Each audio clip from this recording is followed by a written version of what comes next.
AIIMS के social media में आज एक बहुत बड़ी शख्सियत हैं जो all India institute medical sciences की गायनी विभाग की स्त्री रोग विशेषज्ञ हैं, professor doctor Mita Gupta. Doctor साहब, आपका बहुत बहुत स्वागत। और दर्शकों के लिए बहुत महत्वपूर्ण जानकारियां, खास करके उसके लिए जो गर्भ में 9 महीने के बच्चे को पालती, पालन पोषण करती, फिर बड़े होके भी खुद गीले बिस्तर पर सोती है, बच्चे को शुकर खुद मदर फीडिंग करती है, बहुत सी चीज़ें हैं। दर्शकों के लिए ये जानना चाहूँगे, खास दिन होता है जिसे नेशनल सेफ मदरहुड कहा जाता है, ये क्या है, क्यों मनाया जाता है? फिर चर्चा को आगे बढ़ाएंगे आपका अनुभव लेकर दर्शकों के लिए। नमस्कार। नेशनल सेफ मदरहुड डे के लिए एम्स की तरफ से बहुत बहुत बधाइयाँ हूँ हमारे पूरे व्यूअर्स को जो आज हमारे साथ यहाँ पर ज्वाइन किया है जिन्होंने।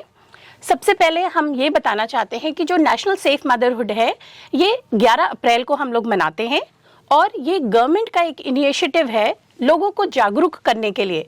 स्पेशली हमारी जो मदर्स हैं या जो मदर्स टू बी हैं या जो प्रेगनेंसी में इस समय डिलीवरी होने वाली है, उनको इस चीज़ के बारे में बताने के लिए कि ये मातृत्व इवन तो बहुत ही सुंदर समय है, बट इसके साथ बहुत सारी कॉम्प्लिकेशंस भी एसोसिएटेड हैं जिससे माँ की जान को भी खतरा है।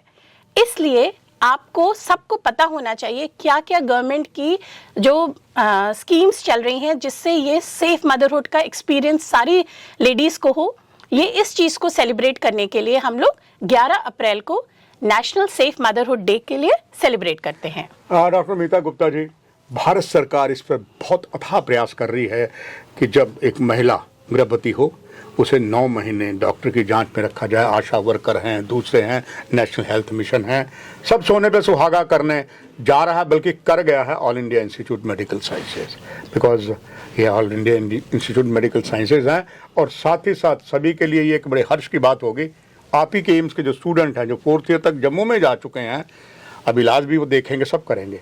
जानना चाहूँगा उन सभी के लिए सरकार ने बहुत कुछ किया, कौन कौन सी स्कीमें हैं डॉक्टर मीता गुप्ता जी जो इन समय के लिए हैं, और इसमें सोने पर सुहागा एम्स क्या क्या करेगा और स्कीमें कौन कौन सी?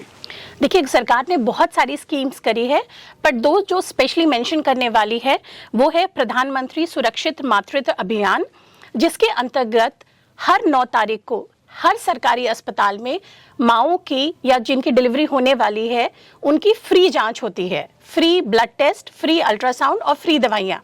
सबसे पहली इंपॉर्टेंट चीज़ है कि लोग समझें ये बात को कि 9 तारीख को अपने आसपास की जो भी सरकारी अस्पताल है उसमें ज़रूर जाएं और अपने आप को रजिस्टर करें। दूसरी जो स्कीम है वो है जननी शिशु सुरक्षा कार्यक्रम, जो कि फ्री डिलीवरी से है।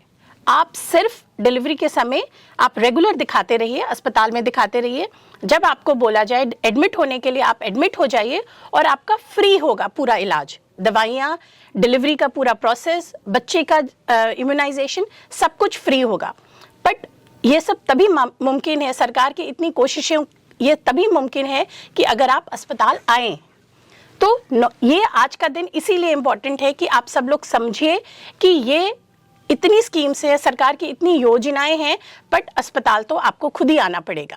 आप आए, उसके बाद सरकार आपका जो हमारे गवर्नमेंट हॉस्पिटल्स हैं वो सब कुछ इसका ध्यान करके आपका डिलीवरी का प्रोसेस बहुत ही स्मूथ और सेफ बना देंगे। डॉक्टर मीता गुप्ता, भगवान कृष्ण ने अर्जुन को महाभारत काल में जो एक शिक्षा दी थी, आज भी सभी मानते हैं उसे, किसी भी धर्म के लोग हों, जो हुआ अच्छा हुआ, जो हो रहा अच्छा होगा, भविष्य में भी अच्छा होगा। सरकार ने बहुत कुछ किया, मगर डॉक्टर मीता गुप्ता जी, अक्सर देखा गया, आप जैसे योग जो इसमें HOD एम्स की हैं गायनी में, फिर भी पेशेंट्स जो हैं कहीं ना कहीं, खास करके हम जम्मू कश्मीर की बात करें, आप भली बात परिचित है, हमारे 20 जिलों में अधिकतर पहाड़ी क्षेत्र हैं, और वहाँ अक्सर देखा गया है कि जब गवर्नमेंट मेडिकल कॉलेज जाते हैं, डिस्ट्रिक्ट में आते हैं, कहीं भी जाते हैं, तो डॉक्टर्स कहते हैं कि पेशेंट जो आया था प्रेगनेंसी में उसका वो अनीमिक था। हालांकि सरकार बहुत सी दवाइयाँ दे रही हैं और कई डेथ भी जो है गर्भ में ही हो जाती हैं। अब तो एम्स शायद उसे भी रोकने की कोशिश करेगा कि अगर जो डिलीवरी होती है बच्चा ठीक हो। ये बहुत सी नई अत्याधुनिक सुविधाएं हैं। ऐसे में जम्मू कश्मीर, हिमाचल भी हमारे साथ जुड़ता, पंजाब भी जुड़ता, बर्फीला रेगिस्तान लेह भी जुड़ता।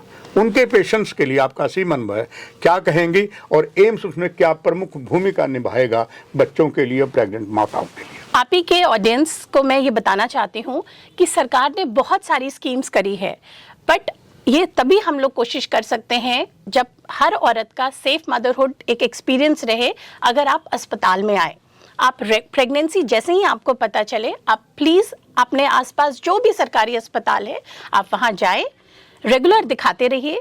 अगर कोई रिस्क फैक्टर है, कोई परेशानी आती है तो उसका निवारण है, पर आप अस्पताल ही नहीं आएंगे तो वो निवारण कैसे हो सकता है।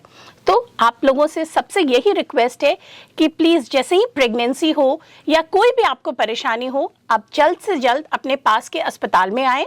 वहाँ से आपको जहाँ पे भी, अगर वो लोकल लेवल पे हो जाएगा तो ठीक है, नहीं तो आपको हायर सेंटर में, चाहे एम्स हो चाहे गवर्नमेंट मेडिकल कॉलेज है, वो कहीं भी आपको रेफर कर देंगे। बट आप टाइम से अस्पताल में आइए तो हर चीज़ का इलाज मुमकिन है।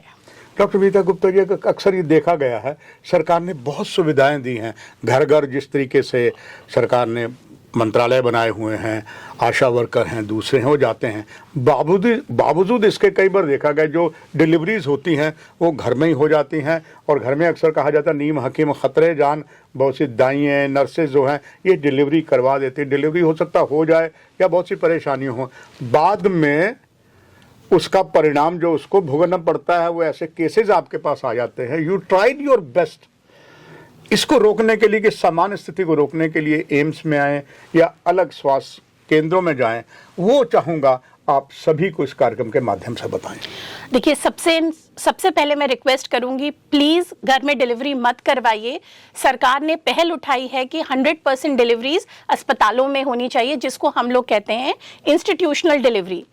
तो आपके माध्यम से मैं सारे व्यूअर्स को रिक्वेस्ट करूंगी कि अगर आपके कोई घर में कोई प्रेग्नेंट हो या आस पड़ोस में हो, उनको रिक्वेस्ट करिए कि एक तो टाइम से दिखाते रहें, हर महीने एक बार अस्पताल में दिखाएं, और टाइम होते प्लीज़ अस्पताल में ही डिलीवरी हम लोग करवाएं, ताकि एक सरकार का, WHO और सरकार का एक जॉइंट इनिशिएटिव है कि जो हमारा मैटरनल मोर्टेलिटी रेट है 2020-30 तक 70 हो जाए।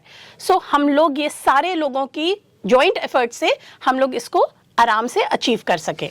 डॉक्टर मीता जी, आखिर में एक बात और दर्शकों के लिए जानना चाहूँगा। दिन ये माना कि नेशनल सेवियर जो दिन हम मना रहे हैं, इसमें जब हमारी एक बेटी जवानी की दहलीज पर काम आती है तो उसका जो पीरियड स्टार्ट होता, परेशानियां होती हैं, और हर एक आदमी घर में एजुकेटेड नहीं है। कई बार हमारे फिल्मों में भी दिखाया गया है कि उसमें क्या क्या बचाव करना है। ऐसे में मैं चाहूँगा उन बच्चियों के लिए, फिर बड़ी हो जाती हैं और जो ग्रामीण क्षेत्रों में, माना कि हर घर में सैनिटरी पैड पहुँच चुका है, अभी भी कुछ ऐसी चीज़ें हो रही हैं जो कई औरतों की बीमारियों को जकड़ उनमें हो रही है। उनके लिए मैं चाहूँगा आपका एक संदेश ना हो, एक आपका आदेश हो, सुझाव हो उन सभी के लिए। देखिए, मासिक धर्म आना हर औरत के लिए एक नॉर्मल चीज़ है। सो इसलिए अपनी साफ सफाई का ध्यान रखिए। सरकार ने बहुत सब्सिडाइज रेट में, कम पैसे में आपको सैनिटरी पैड्स की अवेलेबिलिटी करवाई है। आप अपने आसपास की डिस्पेंसरी में जाएं, उसकी इस सहूलियत का इस्तेमाल करें ताकि आपको कोई भी इन्फेक्शन के चांसेस ना हो। साथ में अगर महीना ज़्यादा आ रहा हो तो भी उसका दवाई लेने में कोई हर्ज नहीं है। आप पास में अपने अस्पताल के डॉक्टर को दिखाएं, उसमें आयरन की टैबलेट भी आपको मिलेगी। साथ में अगर ब्लीडिंग ज़्यादा हो रही है उसके लिए भी दवा मिलेगी। आजकल हर चीज़ का इलाज ज़रूर मिल जाता है, अवेलेबल है, बट सिर्फ प्रॉब्लम यह है कि आप टाइम से अस्पताल पहुंचते नहीं हैं। अगर आप लोग टाइमली हॉस्पिटल जाएंगे, सो ऐसी कोई 99% चीज़ें हैं जिसको हम लोग प्रिवेंट कर सकते हैं कोई भी डेथ होने से। सो आपसे रिक्वेस्ट सिर्फ इतनी है कि टाइम से अस्पताल में जाएं और रेगुलर अपना अस्पताल में फॉलो अप करवाते रहें। दर्शकों, भली भांति आप जान चुके हैं, और कभी भी ऐसी समस्या है सीधा एम्स की head of the department professor doctor Mita Gupta, उनके स्टाफ से आप बात करें। You are always welcome. बस डॉक्टर साहब, आखिर में आपका एक संदेश अब सभी दर्शकों के लिए। Thank you so much. आज सिर्फ आपके माध्यम से मैं लोगों को जागरूक करना चाहूंगी कि सरकार ने बहुत सारी सहूलियतें दी हैं ताकि हर लेडी तक इलाज पहुंचे, चाहे वो आयरन की टैबलेट्स हो, फ्री डिलीवरी का प्रोसेस हो और टेस्ट हो। बट सिर्फ रिक्वेस्ट है कि आप टाइम से और रेगुलर अस्पताल में अपने आप को दिखाते रहें। हर महीने की 9 तारीख बहुत इंपॉर्टेंट है। आप उस दिन पास के अस्पताल में जाइए जहां आपका रजिस्ट्रेशन भी होगा, फ्री दवाइयां भी मिलेंगी, सारी ब्लड टेस्ट, अल्ट्रासाउंड सब कुछ फ्री होगा। हमारा गवर्नमेंट का एक इनिशिएटिव है कि 2030 तक हम लोग की मैटरनल मोर्टालिटी रेट, जो एक माँ की डेथ होती है डिलीवरी के एसोसिएटेड, वो बहुत कम हो जाए। इस चीज में अगर आप सरकार के साथ सहयोग करेंगे तो हमारे लिए ये एकदम मुमकिन है। तो यही आपसे रिक्वेस्ट है, प्लीज टाइम से अस्पताल जाया कीजिए। ताली हमेशा 2 हाथों से बजती है और जब तक आप ताली नहीं बजाएंगे, इधर से ताली नहीं बजेगी। स्वस्थ रहें। और पुनः डॉक्टर प्रोफेसर मीता गुप्ता को धन्यवाद देते हुए कार्यक्रम की यही समाप्ति। नमस्कार।